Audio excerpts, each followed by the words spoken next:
오늘 저는 설교를 하기 전에 정말로 사랑하며 보고픈 성도들에게 쓴 편지를 제가 한번 읽어드리고 싶습니다. 정말 사랑하며 그리고 보고픈 성도님들, 코로나 재확산으로 인하여 온라인 예배로 전환한 지도 어느덧 넷째 주가 되어갑니다. 한국교회 예배를 회복하는데 우리 교회가 가장 앞장섰고 우리 교회는 90% 이상 예배가 회복이 되었습니다. 그런데 갑작스런 코로나의 재확산으로 인하여 어쩔 수 없이 온라인 예배를 드린다는 걸 생각하면 너무나 분통이 터집니다. 그리고 시간이 길어지면서 여러분들을 향한 저의 그리움은 더 깊어가고 있습니다. 화상줌에 비춰지는 여러분들을 바라볼 때마다 한편으로는 얼마나 반갑고 한편으로는 얼마나 미안한 마음이 들었는지 모릅니다. 텅 빈 예배당에서 홀로 첫 예배를 인도할 때 저는 하나님께 너무나 죄송하고 성도들에게 너무나 죄송한 마음이 들어서 엉엉 울어버리고 말았습니다. 이것이 다 우리 교회 지도자들의 잘못이라고 생각을 하니 더 죄송하고 송구하기만 하였습니다. 우리 교회 성도들이 얼마나 현장 예배로 달려오고 싶을까. 비록 마스크를 쓰고 예배를 드리더라도 얼마나 교회로 달려오고 싶을까. 저도 100번 여러분들을 현장 예배로 오도록 해서 현장 예배를 드리고 싶은 마음이 굴뚝과 같았습니다. 그러나 우리 지역 인근 고등학교와 교회에서 무더기 확진자들이 나와서 여러분들을 오라고 부를 수가 없었습니다. 여러분들이 전염병에 감염이 될까봐 정말 겁이 나서 여러분들을 오도록 할 수가 없었습니다. 그래서 여러분들의 건강을 위하여 어쩔 수 없이 온라인 예배로 전환을 하고 화상줌으로 여러분을 초청하면서 저는 많은 분들에게 공격도 받고 있습니다. 제가 우리 화상줌으로 만난 성도들을 향하여 겉으로는 아무렇지도 않는 척 그렇게 반갑게 손 흔들고 인사를 하였지만 여러분들을 만날 수 없고 여러분과 손을 잡을 수 없다는 생각 때문에, 그리고 두 눈동자를 마주칠 수 없다는 생각 때문에 제 가슴에는 뜨거운 눈물이 흐르고 또 흘러내렸습니다. 그러나 그러면 그럴수록 저는 온 힘을 다해서 제가 새벽 기도를 인도하고 제가 철야 기도, 수요 예배, 모든 예배를 인도하며 말씀을 외치고 또 외쳤습니다. 정말 그립고 보고픈 성도 여러분이요, 저는 새해den교를 개최한 이후부터, 개척한 이후부터 교회가 저의 집이었으며 성도들이 저의 가족이었습니다. 교회가 제 생명이요 성도가 저의 목숨이었습니다. 새해den교회가 저였고 그리고 제가 새해den교회 자체였습니다. 성도들이 아프면 저도 아팠고 성도들이 힘들어하면 저도 힘들어했고 성도들이 울면 저도 울었습니다. 단 한순간도 교회와 저는 뗄 수 없었고 제 인생에서 여러분들을 떼려고 해야 뗄 수가 없었습니다. 이런 저를 처음에는 저희 집사람이 이해할 수 없었지만 지금은 마음껏 이해를 해주고 있습니다. 근데 지금은 정작 여러분과 만나지 못하고 함께 예배를 드리지 못하고 있습니다. 그러나 저는 믿습니다. 지금 우리가 함께 만날 수 없는 이 그리움의 시간이 길어지면 길어질수록 오히려 우리의 사랑을 더 깊고 강하게 해 주리라고 말이죠. 이런 시간을 통해서 저에게 여러분들이 얼마나 소중한 존재인가, 여러분도 저를 그리워하며, 아니 교회를 그리워하고 주님을 더 사모하고 있는 줄로 압니다. 목사가 텅 빈 예배당을 바라보며 설교를 한다는 것이 얼마나 고통스러운 일인 줄 아십니까? 지난날 이 예배당의 자리를 꽉 채워주신 여러분 한 사람 한 사람이 얼마나 귀한 존재였는가를 새삼스럽게 느껴지고 깨닫고 있습니다. 그래도 이 어려운 시간 속에서 더 역설적인 헌신을 드리며 하나님과 교회를 위하여, 부족한 종을 위하여 눈물겨운 사랑과 성원을 해주신 우리 사랑하는 성도님들, 우리 소수의 창조적인 헌신자들, 저는 정말 그들을 바라보며 주님 앞에 이렇게 외치며 기도합니다. 주님, 이 부족한 종에게 이토록 아름다운 성도들을 만나게 해주셔서 감사합니다. 저는 세대의 성도들을 위하여 목숨을 바치겠습니다. 세대의 찬란한 약속과 축복이 이루어지는 그날까지 저는 한 영혼을 끌어안고 제 모든 기도와 눈물과 희생을 주의 제단에 바치겠습니다. 사랑하는 성도 여러분, 그리운 사람은 아무리 멀리 있어도 보인다고 하지 않습니까? 지금 제 두 눈동자에는 이슬만 맺혀 있는 것이 아니라 그 이슬 사이로 여러분의 얼굴이 보입니다. 아니, 제 모든 인생을 다 끝내고 주님 앞에 가는 마지막 순간까지 저는 오직 주님만을 바라보며 교회만을 바라보고 여러분만을 바라볼 것입니다. 제가 총회장이 되어서 아무리 바쁘게 한국교회를 섬겨도 제 눈에는 여러분이 사라지지 않을 것입니다. 저는 여러분을 사랑하며 축복합니다. 그리고 여러분을 더 그리워합니다. 오늘 여러분 모두를 향한 저의 그리움의 마음, 이 그리움의 마음 간절함을 담아서 영상으로나마 이렇게 한번 교제를 하고 싶습니다. 사랑의 성도여, 정말로 사랑해.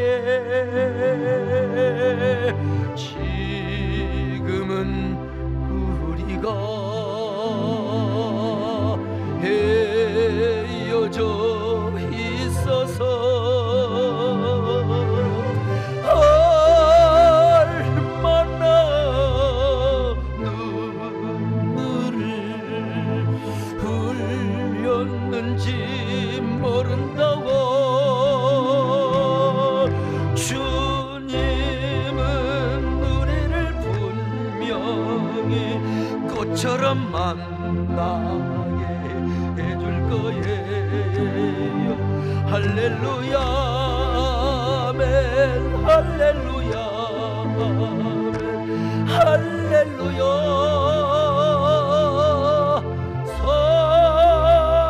사랑의 성도여, 우리 꼭 만나요.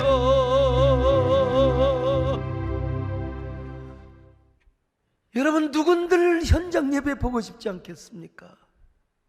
나는 시청 우리 시장님도 지금 와 계시지만 도에서 뭐라고 해도 이것이 만약에 정부의 권력에 굴복하는 것이라면 여러분, 내가 목숨을 걸고 오라고 하겠습니다. 여러분, 그러나 우리 김진철 집사님 간증한 대로 내가 여러분들에게 병들게 하면서 이웃에게 감염병을 확진시키면서 우리 장로님들, 집사님들 다 병들라고 괜찮다, 우리 순교하자, 나는 그런 믿음은 없습니다. 저는 그러고 싶지는 않습니다. 내가 공산당의 총칼에 쓰러지더라도 여러분, 우리가 그 인근 고등학교가 수십 명 확진자가 나오고 애들이 벌벌 떴을 때 우리가 그때 격리시키기를 너무나 잘했잖아요. 그래서 여러분, 우리 교회 수백 명이 넘는 학생과 부모들 얼마나 공포와 두려움에 떨었지만 한 명의 확진자가 나오지 않았습니다. 나는 여러분, 하나님 앞에 이거 잘했다고 칭찬받으리라고 확신합니다. 여러분은 일본의 미우라 아야코라는 분을 아십니까? 이분은 일본의 유명한 소설가요, 에세이스트였는데 20대에 폐결핵과 척추염으로 13년 동안이나 입원을 하였습니다. 근데 이 여자에게 미우라 미스요라는 남자가 방문을 했어요. 어느 잡지에, 크리스찬 잡지에 기고를 하려고 말이죠. 이 남자는 미우라 아야코보다 연하의 남자였는데 아주 독실한 기독교인이었습니다. 근데 미우라 아야코를 3번 만나서 사랑의 프로포즈를 합니다. 아야코 씨, 우리 결혼합시다. 나 당신 좋아합니다. 사실 미우라 아야코는 일반 남자들이 혹할 정도로 이쁜 여자는 절대로 아닙니다. 저희 집사람보다도 훨씬 못생겼어요. 더구나 몸도 건강하지 못해요. 그래서 미우라 아야코는 미스요에게 나는 몸이 아파서 당신 부인 될 자격이 없습니다. 미안합니다. 3번이나 거절을 했습니다. 그러자 미스여가 뭐라고 말한 줄 아십니까? 나는 당신과 사흘만 살아도 좋겠다고, 사흘만 살아도 좋겠다고 그렇게 고백을 합니다. 여러분, 남자가요, 연하의 남자가 석 달도 아니고 사흘만 당신과 살아봐도 나는 행복하겠다고. 이 고백을 받은 비울 아야코는 당장 청혼을 받아들입니다. 그리고 남편이 믿는 예수를 같이 믿어요. 얼마나 아름다운 일입니까? 그 전에 물론 전도를 받았지만 남편이 믿는 예수를 같이 믿어요. 결혼한 후에 이 부부의 삶은 정말 소설보다 더 드라마틱한 삶을 살았습니다. 자신을 그렇게 사랑해주는 남편 미소의 앞에 미우라 아야코는 이런 고백을 합니다. 얼마나 아름다운 고백인지 몰라요. 병든 내 손을 잡고 잠이 든 그대, 잠든 얼굴도 정겹기만 하네. 남편은요, 이 미스요는 병색에 짙은 아내를 바라보며 이렇게 고백합니다. 들판에 흰 흑구베라 꽃을 따는 그대는 지금도 소녀 같은 아내라는 생각이 드네. 여러분, 병든 아내를 바라보며 남편이 한 말, 지금도 소녀 같은 아내라는 생각이 드네. 얼마나 멋집니까 이 부부요. 이런 남편의 아내를 받고 이런 남편의 사랑을 받아요, 격려를 받아요. 미우라 아야코는 마침내 펜을 듭니다. 그리고 원고지에 글을 써내려가요. 자신은 몸이 아파 전도할 수 없어서 남편이 믿는 예수, 내가 믿는 예수를 내가 어떻게 한번 글로 전해볼까. 아픈 몸이지만 남편이 머리를 쓰다듬어주며 등을 토닥거려주는 그 격려와 사랑으로 마침내 소설을 탈고합니다. 남편은 그 원고를 직접 가지고 아사히 신문으로 달려갑니다. 그리고 1천만엔 현상 공모에 응모를 하였습니다. 어떻게 되었을까요? 당연히 1등 당선이 됩니다. 그리고 이 책은 일본에서 수백만 부가 팔립니다. 그 소설이 바로 빙점이라는 소설입니다. 나 신학교 다닐 때 읽었어요. 이 책은 두 부부의 이중적인 내면 세계를 통하여 인간의 본성과 원죄를 드러내주고 있습니다. 소설의 주인공 게이조가 마지막으로 이런 이야기를 하지요. 적이란 가장 좋게 지내야 할 사람을 말하는 거야. 옛날에 말이야, 예수라는 훌륭한 사람이 있어 그 사람이 적과 사이좋게 지내라고 가르친 거야. 바로 이런 빙점이라는 책을 통해서 일본인 수백만 명에게 예수님이 누구이고 기독교의 복음이 어떠한 것인가를 간접적으로 전해주었습니다. 미우라 아야코를 통해서. 저희 교회 이은 집사님도 이 책을 읽고 예수님을 읽었다고 오늘 일부 예배 영상을 보고 그런 얘기를 하더라고요. 자, 그런데 나중에 미우라 아야코가 몸이 안 좋아서 더 이상 글을 못 씁니다. 미우라 아야코는 누워서 말로 이야기를 해주고 남편이 그것을 받았습니다. 그런 가운데 수많은 책이 나왔는데 길은 여기에 빛이 있는 동안에 이 질그릇에도 보화를, 뭐 이런 책들이 다 남편이 받아 쓴 책입니다. 그러다가 결국 미우라 아야코는 남편을 남겨두고 하나님 품으로 갔습니다. 그런데 그녀가 병석에서 마지막으로 쓴 책이 하나 있어요. 그 책이 무엇인 줄 아십니까? 그래도 내일은 온다. 거기 보면요, 이런 내용이 나와 있어요. 내가 절망하지 않고 지금까지 살아올 수 있었던 것은 그래도 내일은 온다라는 희망이 있었기 때문이다. 그것이 어떤 내일일지는 모르겠으나 하나님이 내게 주시는 내일인 것만큼은 틀림없다. 여러분, 얼마나 아름다운 신앙입니까? 그래도 내일은 온다. 그 빙점을 통해서 미우라 아야코는 정말 유명한 작가가 되었습니다. 거기 요코라는 그 살인자의 범죄자의 딸이 나오는데 그는 원죄의식에 사로잡혀요. 그리고 메시아를 갈망합니다. 그리고 예수라는 분이 어떤 것인가를 소개를 해줘요. 그런 그가 바로 빙점 소설을 쓰고 갑자기 몸이 약해지는 거예요. 그런데도 불구하고 그는 이렇게 말합니다. 그래도 내일은 온다. 그것이 어떤 내일일지는 모르겠지만 하나님이 주시는 내일은 반드시 틀림없이 온다는 것입니다. 이거를 남기고 그는 마침내 남편을 이 땅에 남겨두고 하나님 품으로 갔습니다. 그는 하나님의 품으로 가는 순간까지 하나님이 주시는 내일을 사모했어요. 분명히 하나님께서 내일을 주신다는 것입니다. 내일은 하나님 때문에 오고 하나님으로 말미암아 자신에게 반드시 내일이 온다고 이야기를 한 것입니다. 오늘 본문에도 다윗이가 똑같은 고백을 하고 있습니다. 시편 30편 5절입니다. 같이 볼까요? 시작. 저녁에는 울음이 깃들일지라도 아침에는 기쁨이 오리로다. 여러분, 저녁에는 울음이 기속할지라도 아침에는 기쁨이 오리로다. 다윗에게도 인생의 밤이 너무나 많았어요. 저녁에는 슬픔이 가득하고 기숙하였습니다. 얼마나 그 밤이 슬프고 투견새 소쩍새 우는 밤처럼 얼마나 외로웠는지 몰라요. 그러나 그런 슬픔과 울음이 깃들었던 저녁에 그는 아침을 기다렸습니다. 저녁에는 울음이 기숙할지라도 아침에는 기쁨이 가득 오리라고 말이죠. 그래서 옛날에 이런 복음성가가 있어서 요즘 별로 안 부릅지다 보니까요, 이 구절을 주제로 해서 만든 노래입니다. 저녁에는 울음이 나를 기습할지라도 아침에는 기쁨이 나를 찾아오리라. 임마누엘 하나님께서 나를 보시네.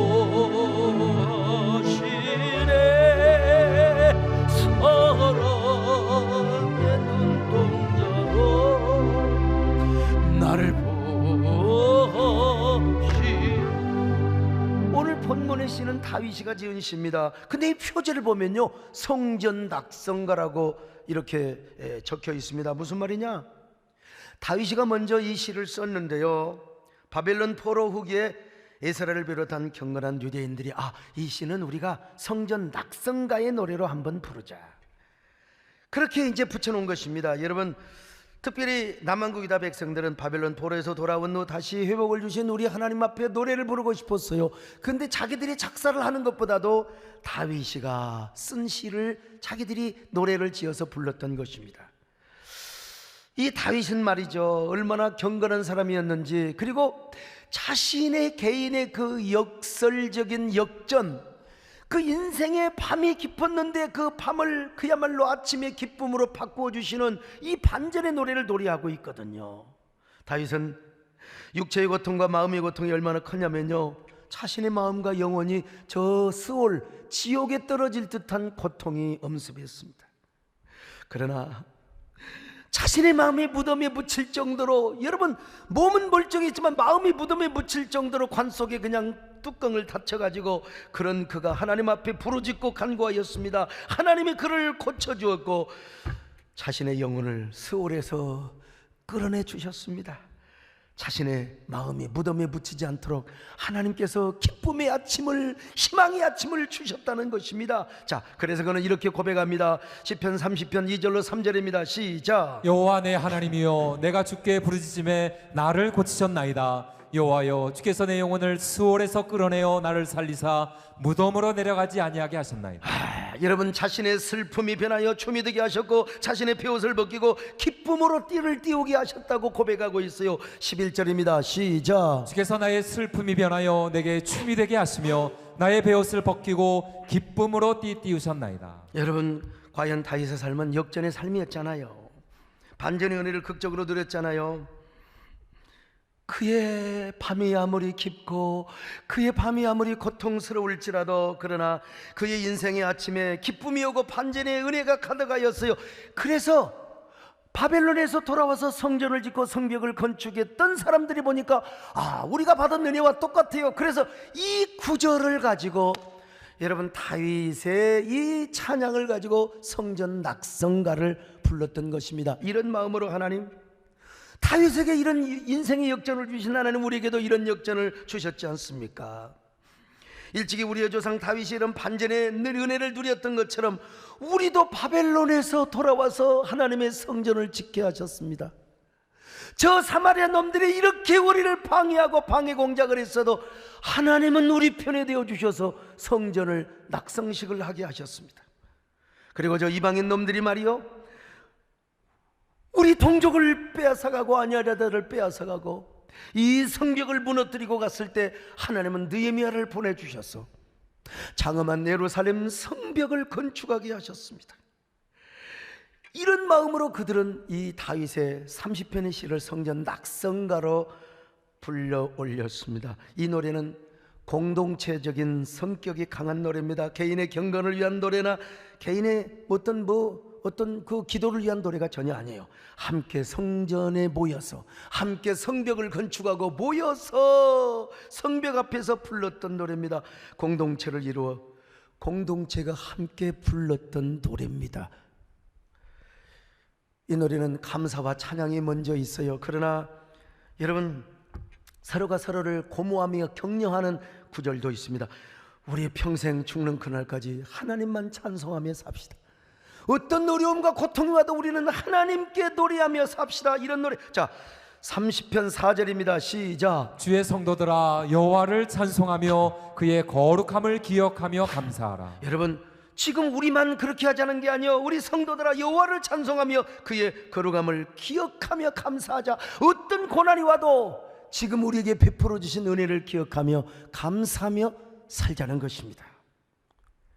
어떠한 삶의 깊은 고난이 찾아오고 고난의 밤이 찾아온다 할지라도 우리 희망을 잃지 말자. 왜냐하면 저녁에는 울음이 아무리 기습해 온다 할지라도 내일에 기쁨의 아침이 오기 때문이라는 것입니다. 자, 30편 5절 다시 봅니다. 시작. 그의 노염은 잠깐이요 그의 은총은 평생이로다. 저녁에는 울음이 깃들일지라도 아침에는 기쁨이 오리로다. 저녁에는 울음이 깃들지라도 아침에는 기쁨이 오리로다. 여러분, 얼마나 위대한 고백입니까? 오늘 우리도 마찬가지입니다. 우리는 지금 코로나로 인하여 인생의 깊은 감을 맞고 있습니다. 인생의 깊은 밤, 신앙의 깊은 밤 터널을 통과하고 있습니다. 대한민국 어느 교회든 어느 성도든 다 코로나의 우울한 밤을 지금 지내고 있습니다. 이 코로나라고 하는 어두운 밤에 진정한 하나님의 백성이라면 많이 울어야 됩니다. 여러분, 지금 누구를 비판하고 따지고 이러고 자시고 논란하기 전에 예배가 초토화되고 교회가 공격을 받고 목사가 비난받는 모습을 보면서 지금 함께 울어야지요. 현장 예배에 오지 못한 그 안타까움 때문에 많이 슬퍼해야지요. 교회를 다닌다고 하고 현장 예배를 다녀왔다고 하는 소리를 들으면 여러분, 벌써 당장 너 교회 갔다 와서 직장에서? 이 얼마나 서글픈 현실입니까? 여러분, 얼마나 속상해요. 지금 우리가 이 보통으로 지금 우리가 기회만 오면 다시 한국 교회가 벼르고 있어야 되는 겁니다. 지금 분명히 하나님께서 기회를 주실 텐데요. 오늘 다윗은 고백하잖아요. 이런 고난의 밤은 잠깐이래요. 잠깐. 아무리 코로나가 우리에게 밤을 가져다 주고 어두운 터널을 걷게 한다 할지라도 여러분, 이 고난의 밤은 잠깐이다. 잠시다. 그렇지만 하나님의 은총은 평생 간다고 말씀하고 있어요. 자, 시편 30편 5절입니다. 시작. 그의 노염은 잠깐이요 그의 은총은 평생이로다. 이 시의 정언 가운데 하나는 다윗이 고난을 당한 이유가 지금 하나님의 징계 때문이라는 거예요. 그러니까 이 시에는 하나님의 징계의 성격이 좀 들어있어요. 그렇지만 다윗은 고백해요. 내가 징계를 당하고 하나님이 노여워하였다 할지라도 이 노여움은 잠깐이라는 거예요. 하나님이 나를 잠시 징계하였다 할지라도 여러분, 노여움은 잠깐이지만 하나님의 은총은 평생이요 영원이라는 것입니다. 여러분, 이걸 오늘날로 적용하면은 코로나가 하나님의 징계의 성격이 있다 할지라도 징계의 성격이 없다고 볼 수는 없겠죠. 그러나 코로나의 밤은 잠깐이라는 겁니다. 하나님이 주실 은혜와 축복은 평생이라는 거예요. 다윗이가 고백했습니다. 그래서 저녁에는 울음이 깃들일지라도 아침에는 기쁨이 오리로다. 아침에는 기쁨이 오리로다. 아침에는 기쁨이 오리로다. 다시 한번 시편 30편 5절입니다. 시작. 저녁에는 울음이 깃들일지라도 아침에는 기쁨이 오리로다. 여러분, 지금 아무리 어두운 밤이라 할지라도 아침이 온대요. 아침이 온대요. 밤이 깊을수록 새벽이 가까이 오는 법이지 않습니까? 그래서 다윗이는 아침이 온대, 그냥 아침이 그냥 오는 것이 아니라 여러분요, 기쁨을 가지고 온다는 겁니다. 기쁨을 가지고, 환희를 가지고, 거룩한 희열을 가지고 온다는 겁니다. 그렇습니다. 여러분, 지금은 우리가 울지만 하나님은 우리에게 기쁨을 주셔요. 여러분이 그 기쁨 주실 날을 고대하시기를 바랍니다. 지금은 우리가 슬퍼하지만 하나님은 거룩한 희락을 우리에게 주십니다. 한국교회가 지금은 통곡하며 슬퍼하지만 하나님께서 우리 한국교회에 새로운 아침을 주실 것입니다. 새로운 기쁨을 주실 것입니다. 새로운 회복과 부흥의 전성기를 맞게 해주실 것입니다. 여러분, 교회뿐만 아니에요. 여러분의 직장, 사업, 가정, 우리 하나님께서 희망의 아침을 열어주실 것입니다. 위대한 축복의 새 아침을 맞이하게 해줄 겁니다. 여러분의 생업장도 더욱더 놀라운 전성기로 회복 탄력성의 은혜가 임할 줄로 믿습니다. 왜냐하면 우리 하나님은 우리에게 약속하셨어요. 내일의 아침을 주신다고요. 하나님의 말씀입니다. 이 말씀을 믿으시기를 바랍니다. 저녁에는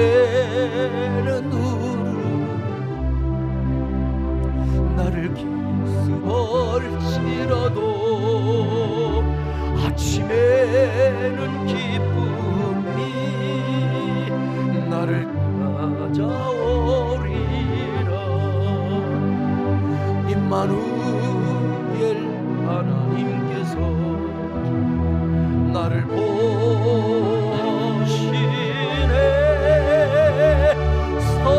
사랑의 눈동자로 나를 보시. 그러면 어떻게 우리는 내일의 아침을 맞을 수 있을까요? 어떻게 희망의 아침을 맞을 수 있을까요? 첫째로 내일의 아침을 기다리는 간절함이 있어야 됩니다. 간절함. 다윗에게 이런 간절함이 있었지 않습니까? 이스라엘 백성들에게 이런 간절함이 있었지 않습니까? 원수들로 인하여 원수들로 애워싸임을 받았어요. 이 사마리아인들이 말이요, 자기들을 도와주질 못할 막정 원수 노릇은 안 해야 될 거 아니겠습니까? 다윗도요, 내부에 고발자도 있었고 측근들로부터 배반받았고요, 배신당했고, 원수들은 자기를 저 파멸의 구렁텅이로 던져버리려고 했어요. 자, 시편 30편 1절입니다. 시작. 여호와여, 내가 주를 높일 것은 주께서 나를 끌어내사 내 원수로 하여금 나로 말미암아 기뻐하지 못하게 하심이니이다. 근데 여러분요, 이럴 때일수록 다윗은 하나님을 향한 간절함이 더했어요. 여러분 삶에 어려움이 있습니까? 하나님을 향한 간절함이 넘칠 수 있기를 바랍니다. 하나님을 향한 간절함. 그래서 하나님께 부르짖고 또 부르짖었습니다.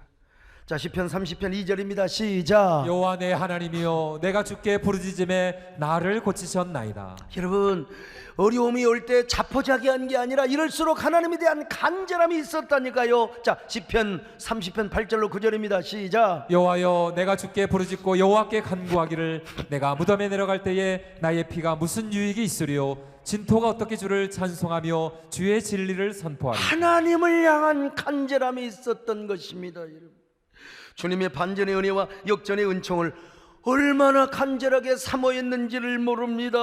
다윗은 일찍이 하나님의 은혜를 얼마나 간절하게 사모했는지. 여러분, 왕이 되기 전부터 하나님, 제가 왕이 되면요, 제가 하나 하고 싶은 것이 있어요. 그건 잃어버린 법궤를 찾아오는 것입니다. 잃어버린 법궤를 찾아오기 전까지는 저는요, 제가 침상에도 안 올라가 장막에도 안 가겠습니다.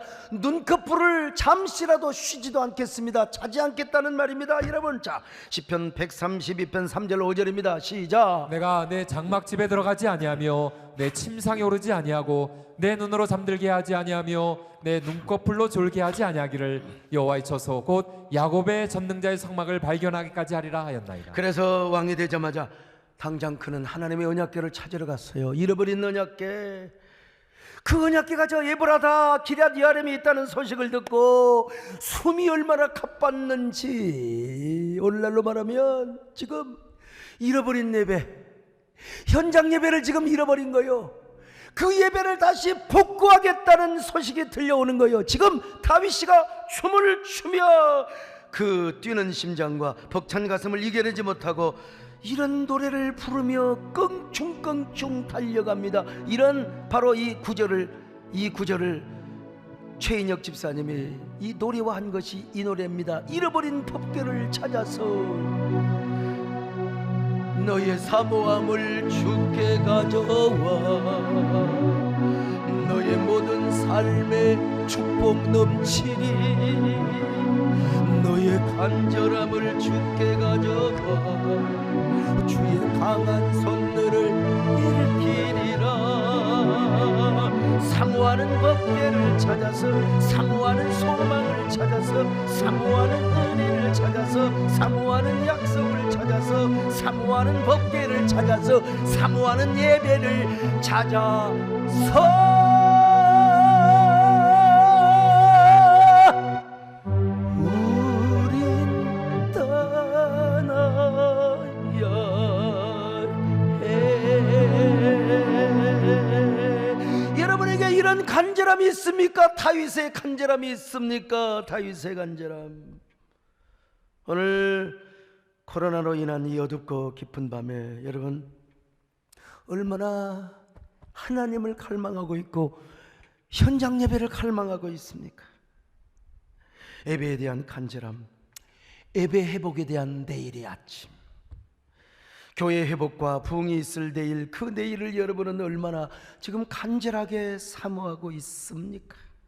여러분, 이 코로나의 밤이 아무리 암울하다 할지라도 반드시 하나님이 주시는 내일의 아침은 반드시 오게 되어 있습니다. 반드시. 내일 아침의 회복과 기쁨과 거룩한 희열의 축복은 오게 되어 있습니다. 여러분, 그러므로 이 간절함을 가지시기를 바랍니다. 이 사모함을 가지시기를 바랍니다. 예배 회복에 대한 갈망을 가지시기를 바랍니다. 교회가 회복이 되고 다시 예배가 회복되고 부흥이 회복되는 그 영광스러운 날, 그래야 이 사회도 건강하고 대한민국도 잘되게 되어 있는 것입니다. 우리가 현장 예배를 제대로 드리지 못하고 교회를 자유롭게 오지 못하는 이걸 마치 뭘로 생각하느냐? 지금 다윗시대에 잃어버린 법궤를 잃어버린 거나 마찬가지예요. 여러분, 다윗이가 잃어버린 법궤를 사모한 것처럼 여러분도 잃어버린 예배, 잃어버린 하나님을 향한 갈망, 법궤에 임재한 하나님의 그 거룩성과 영광성을 사모하시기를 바랍니다. 빼앗긴 현장 예배의 축복을 사모하며 여러분, 이제 나는 이런 사모함이 가득해야 됩니다. 뭐 현장 예배 드린다고 이제 몇 사람 오고 그게 현장 예배입니까? 여러분, 우리 함께 우리가 사모할 때 하나님께서 코로나도 잠재워 주시고, 우리가 논쟁하지 않고 예배를 사모하며 현장 예배를 우리가 갈망할 때 코로나도 하나님께서 때에 따라서 여러분 물러가는 새 아침을 주실 줄로 믿습니다. 이 사모함을 회복하시기를 바랍니다. 간절함을 회복하시기를 바랍니다. 너의 사모함을 주께 가져와 너의 삶에 축복 넘치리.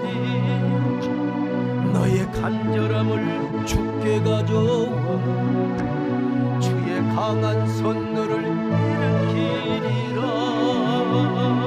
이 사모하는 법궤를 찾아서, 사모하는 소망을 찾아서, 사모하는 은혜를 찾아서, 사모하는 약속을 찾아서, 사모하는 예배를 찾아서, 사모하는 법궤를 찾아서 우린 떠나야 해.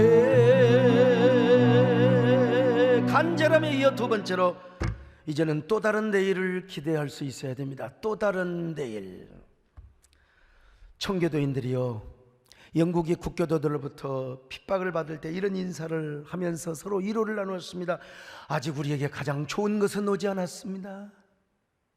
우리에게 가장 좋은 것은 오지 않았습니다. 단순한 내일의 아침만 기다리는 것이 아니라 또 다른 내일의 아침을 기다렸던 거예요. 또 다른 내일의 아침. 오늘 다윗도 마찬가지입니다. 다윗도 고난을 당할 때 간절한 마음과 신념으로 하나님께 기도하였어요. 그럴 때 하나님께서 또 형통함을 주셨어요. 형통함을.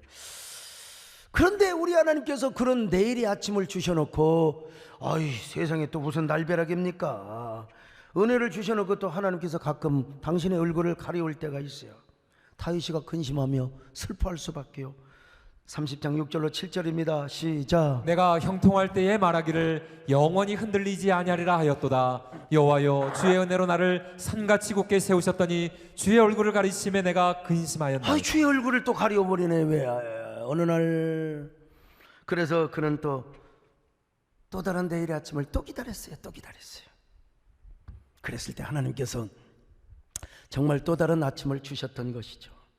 그래서 마지막 절에서 이렇게 고백하고 있지 않습니까? 자, 시편 30편 12절입니다. 시작. 이는 잠잠하지 아니하고 내 영광으로 주를 찬송하게 하심이니 여호와 나의 하나님이여 내가 주께 영원히 감사하리다. 그냥 우리는 다윗이랑 그냥 무조건 뭐 고난이 오든 뭐든 간에 그냥 무조건 하나님을 감사하고 찬양하겠다는 겁니다. 이게 다윗의 인생이고 신앙 고백입니다.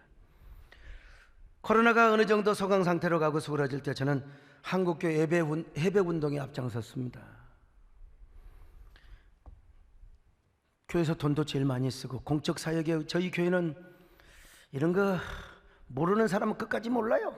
그러면서 그냥 우리 교회는 여러분 90% 이상 예배를 회복하였고 뭐 우리 한국교회 대부분 다 60% 이상 다 회복됐죠. 60%라고만 안 되고 퍼센트라고 오늘 서범석 장로님한테 혼났습니다.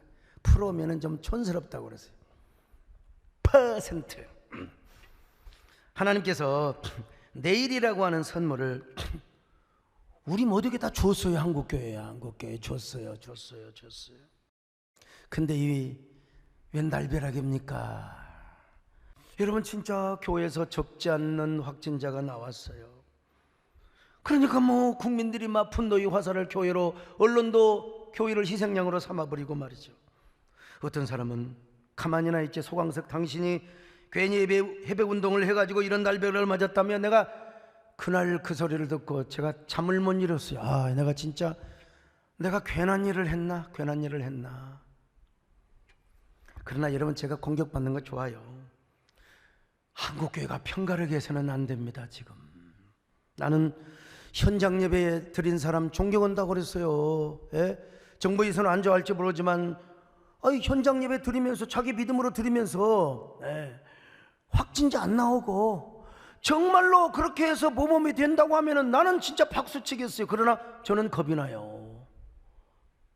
나는 공산당의 총불이 적어도 계엄군 사이를 내가 지나갔던 사람 아닙니까? 적어도 내가 하나님께 예배하고 내가 순교하는 건 좋습니다. 그러나 만약에 그렇게 하다가 남에게 확진자, 교인들 병들면은 그건 뭐라고 이야기하겠습니까, 여러분? 그러기로 말하면 비대면 예배가, 그래요 여러분, 비대면 예배가 온전한 예배라고 나도 말하고 싶지 않습니다. 그러나 여러분 지금 비상시입니다. 그런 식으로 하면은 저 카타콤에 동굴 속에 들어가가지고 모르게 예배 드리고 있는 사람들이 비겁한 사람입니까? 저 북한에 지금 저 지하에 그 가정교회, 처석교회 이런 사람들이 부끄러운 것입니까? 그렇게 이야기하면 아니 되죠. 더더구나 우리는 남에게 해를 끼치면 안 된다 이 말이에요. 우리가 서로 마음을 하나로 모아서 교회를 세우는 것도 힘이 붙입니다. 저는 자꾸 이렇게 온라인 예배니 현장 예배니 감로 늘어가는 거, 이건 소모전이라고 참 너무나 가슴이 아픕니다. 여러분, 저라고 현장 예배가 제재받는 것을, 이 상황을 좋아하겠습니까? 어찌 저라고 분통해하고 억울하지 않겠습니까? 여러분, 피켓을 들고 유튜브에 나가서 막 정부를 흉보고 막 대적하고 성명서를 내서 예배 회복하면 우리나라가 잘 된다면 여러분 제가 얼마든지 하지요. 그런다고만 해서 그런 사람은 그런 사람들이고, 여러분 저는 어제도 우리 유성근 장로님 저를 수행해서 알지만 제가 하루 종일 목회도 못하고 신방도 못하고 하루 종일 우리 한국교회 대표적인 목사님들과 만나서 만날 분들 만나서 설득하고 소통하며 이제 다음 주는 제발 그래야 숨통이 터지고 사이가 잘 돌아갑니다. 여러분 설득하고 다녔어요. 그러나 솔직히 말해서 한편으로는 겁나기도 합니다. 그러다가 또 일부 교회에서 집단 감염을 일으키는 사태가 나지 않을까? 진짜 여러분 저는 겁이 납니다. 솔직히. 왜냐? 한국교회가 이쯤 돼서야지 더 이상 욕을 먹으면 전도하기 힘듭니다. 이제 정말 코로나 이전으로 한국교회가 돌아갈 것인가? 하나님께서는요 우리 한국교회 새 부대를 준비하라는 시그널을 우리가 지금 배워야 합니다. 받아야 됩니다. 새로운 교회, 우리가 새로운 복음은 변하지 않고 주님은 변하지 않지만 그 은혜를 담는 새로운 가죽의 부대는 우리가 준비를 해야 될 때로 저는 확신합니다. 여러분 사진 한번 보실래요? 성냥인데요, 보세요. 옛날 저 성냥, 옛날에 뭐 비사표, 사자표, 성냥이 있었잖아요. 이거 딱 성냥 불러면 따다다다닥 하는데 저기서 딱 멈춰요. 왜 그런 줄 아세요? 저 하나 사이가 비어있기 때문에 그렇습니다. 자, 우리가 마스크를 쓰고 잠시 온라인 예배를 드리는 것도 이러한 이치 때문이라고 봅니다. 아이, 현장 예배를 누가 사모하지 않겠습니까? 우리가 철저히 하나님을 의지하면서도 인간이 해야 할 도리나 조심은 반드시 해야 된다고. 오늘 그래서 우리 김진철 집사님, 저 양반 무뚝뚝한 사람입니다. 여러분 눈물도 없는 사람이요. 오늘 여기 현장이 없지만요, 울먹거리며 간증하는 모습을 보면서 그때 우리 중고등부에서 정말 대처를 잘해주지 않았지, 만약에 대처를 잘못해줬다면 여러분요, 우리 교회도 아마 그냥 수십 명 수백 명 확진자가 나왔을지도 모릅니다. 모르고 여러분 다 그냥 우리 현장 예배 같이 드렸다고 생각해 보세요. 그럼 우리 교회 지금까지 제가 했던 공적 사역의 이미지가 완전히 다 무너져 버릴 수 있죠. 난 그래서 우리 고등부 얼마나 감사한지 몰라요. 우리 용인 시장님, 오늘 우리 용인 백군기 우리 집사님이 여기 딱 지금 줌에 오셨는데 진짜 저한테 감사하셔야 돼요. 그리고 우리 도지사님과 잘 협의해서 이제 다음 주에는 우리가 방역을 잘 지키면서 잘 지키는 교회 잘 예배 드릴 수 있도록 잘 도와주시면 정말 너무너무, 물론 뭐 시장님 마음대로 다 하는 건 아니지만요, 너무너무 감사하겠어요. 여러분 정말 분명한 것은 그럼에도 불구하고 우리가 지금은 이런 어려움을 당하고 이런 곡절의 터널을 지난다 할지라도 우리 하나님은 반드시 또 다른 내일의 아침을 주신다는 거예요. 또 다른 내일의 아침. 그 아침이 어떤 아침이 될지는 몰라. 그러나 우리가 생각하는 것보다 더 좋은 아침, 그 아침을 준비하려면요, 우리가 새 은혜를 담을 수 있는 새 그릇을 준비해야지요. 변화를 거부하고 막 우리가 고집 꼰대적 영웅의 리더십을 행사하면 여러분 결국 그냥 교회는 바람과 함께, 그런 꼰대의 교회는 바람과 함께 이 세상 사람들이, 그리고 지식인들이, 사회인들이 결국 등을 돌리게 된다는 거예요. 우리가 이걸 알아셔야 됩니다. 다시 고백한 대로 지난날 슬픔이 변하여 춤이 되게 하고 베옷을 벗기고 기쁨이 띠를 띠게 하는 이 아침은 우리 하나님이 준비하고 있는 줄로 믿습니다. 반드시 준비하고 있음을, 자 오늘 화상 줌 예배 드린 분들 입을 벌리고 아멘 하세요. 내가 크게 볼 수 있도록 아멘, 아멘. 사탕 들어가도록 아멘 하세요. 우리 시편 30편 11절입니다. 시작. 주께서 나의 슬픔이 변하여 내게 춤이 되게 하시며 나의 베옷을 벗기고 기쁨으로 띠띠우셨나이다. 나는 그때 우리 한국교회 예배가 회복이 되어서 이대로 되는 거라 했는데 또 고난의 아침이 왔어요. 아니 고난의 저녁이 왔어요. 그래서 저도 참 자책 많이 했죠. 그러나 여러분 분명히 믿습니다. 또 다른 내일의 아침을 하나님은 주실 줄로 믿습니다. 그렇다고 가만히 팔짱 끼면서 나도 맨날 다른 사람 비판이라고 욕하고 그러면 안 됩니다. 우리는 또 다른 아침을 기대하며 간절함을 우리가 가지며 사모하며 우리가 계속해서 우리 교회는 공적 사역을 해야 됩니다. 우리가 내일의 아침을 열 수 있도록 우리가 프론티어 역할을 해야 됩니다. 우리에게 가장 좋은 날은 오지 않았다. 한번 따라 하실까요? 우리에게 최고의 날은 오지 않았다.